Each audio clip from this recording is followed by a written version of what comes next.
this angle on the way back and on the way through, or keep it same angle the whole way? It's a good question.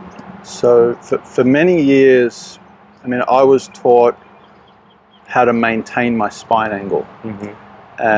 But actually what it caused me to do was have, I'd say, fairly extreme movements at either side of the golf swing. So the way I might explain that is, I was often taught that if I start with, say, 5 degrees of right side bend, and if you held the shaft there to represent that for me, so we'll just call that about 5 degrees, the goal would be to maintain that 5 degrees. So if visually we had a line drawn on the screen, I would keep that. Now that in theory is maintaining my sort of forward flexion, but if you looked at my, let's say we put a box around our head, it's actually moving a long way off the golf ball. So in a lot of ways I'm not really managing, let's say, my upper center very well. Now to get back to the ball, I'd actually have to sort of lurch back the other way.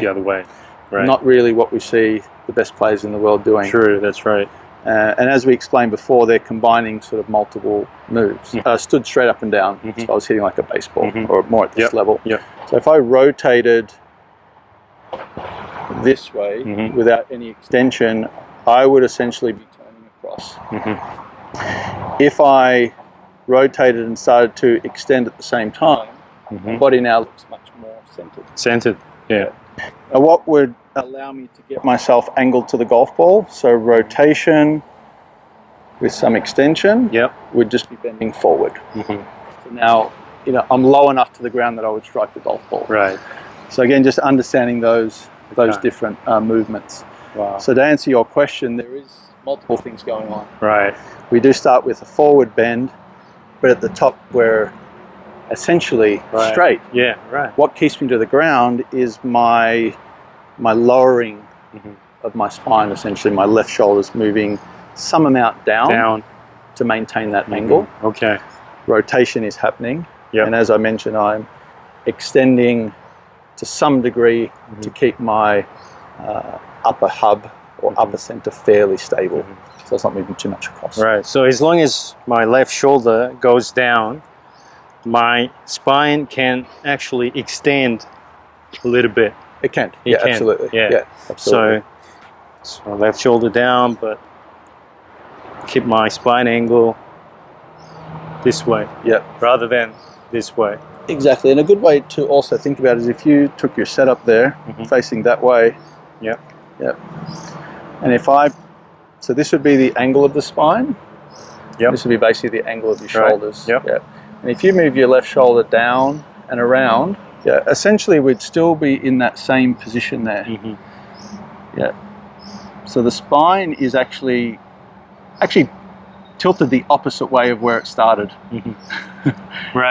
So again, another good way to think it this way. Another good way to think about it is what I just showed them there. I basically had you on this angle. This way. That way.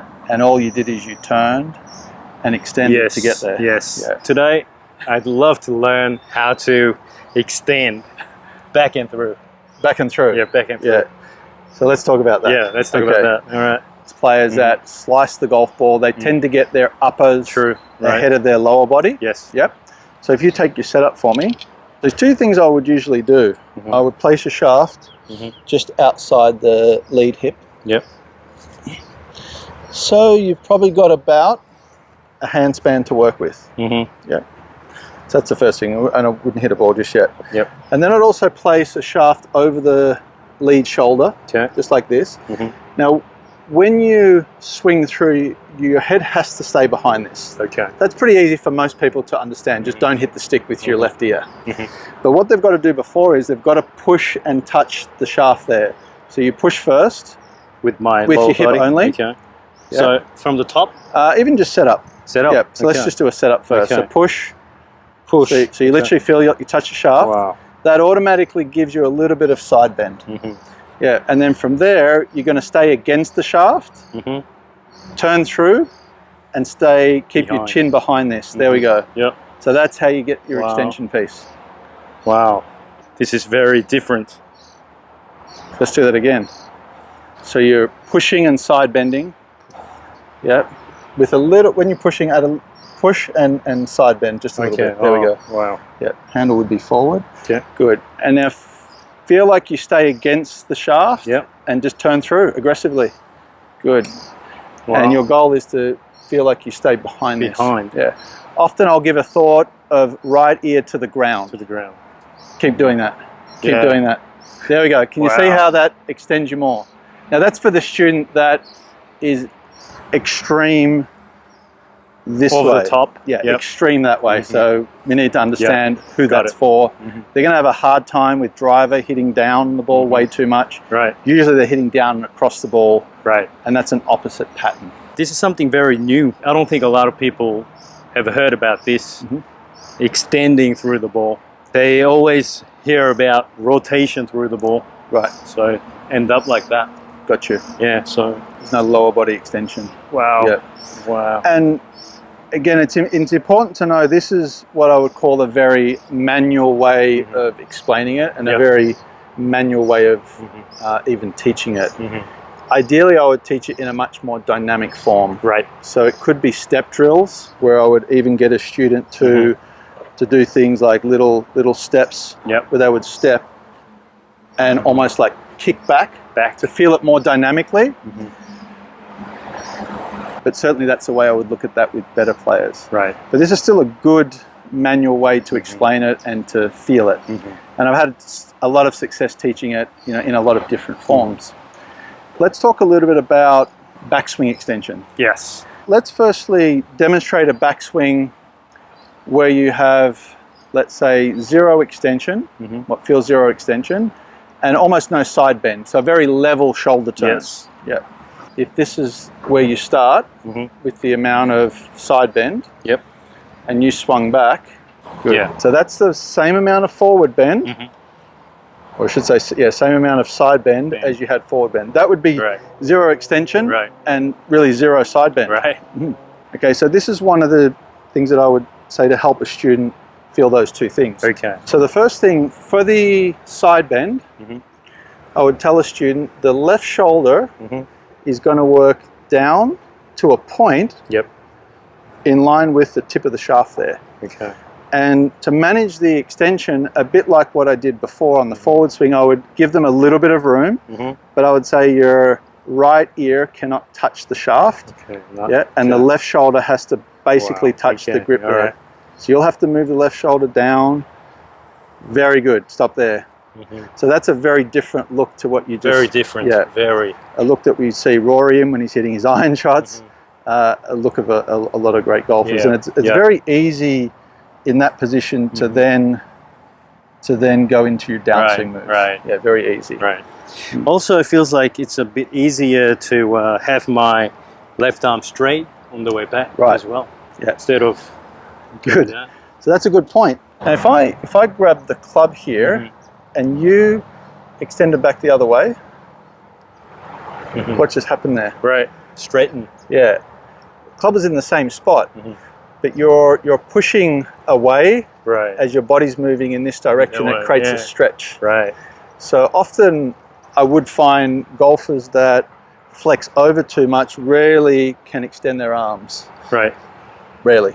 Really. Yes. When there's, you could almost say, a force going in the opposite direction, it's going to stretch us out. Yes. And it's also the same with the forward swing as well. And let's say we created a top of swing at the start. So you had some fold in your right arm. And you had some back bend in your right wrist. It's just, so that's pretty much where you want to be there.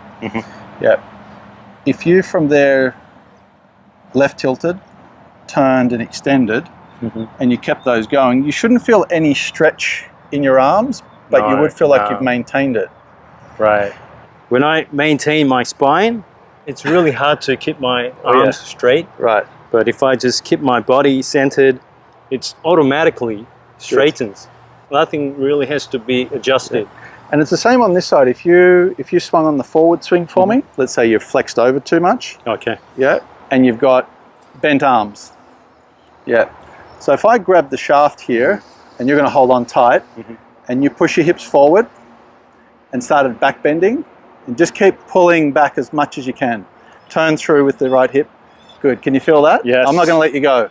That's feeling max extension and max stretch. Wow. Now you won't get that if you're flexed forward too much. True. Yeah. So Even if the club head is at the same spot. Oh yeah, you're going to feel a completely different stretch. So again, pushing forward with the hips, rotating, and now pulling back, you create a really strong pull there. Yeah, sometimes that's a good feeling to give a student that that might go through the ball this way. Yeah. Wow. That was actually really good feeling. Right. Yeah. Just wow. But I also think it shows how much of this part has to be activated. True. Yeah. In order to achieve that. Like that. Yes. Not crunched. Just like that. Straight. Wow. So multiple points are extending. It's knees, pelvis, chest, and head. You've got to hit all. Right. Ideally, all major points. For someone that might be a little bit this way, like it's hitting all those major points to give them like a maximum feel.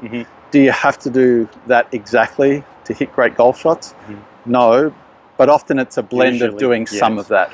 If you do this, most likely golfers will slice the ball through. Yes. Yeah, so extension will help people to fix slices, I guess. Yeah, well, again, it's a shallowing piece. It tends to send the swing direction to the right. To the right, yes. Yeah, at the right point. Again, we're not talking about early extension or something like that, but we're talking about at the right point. Got it.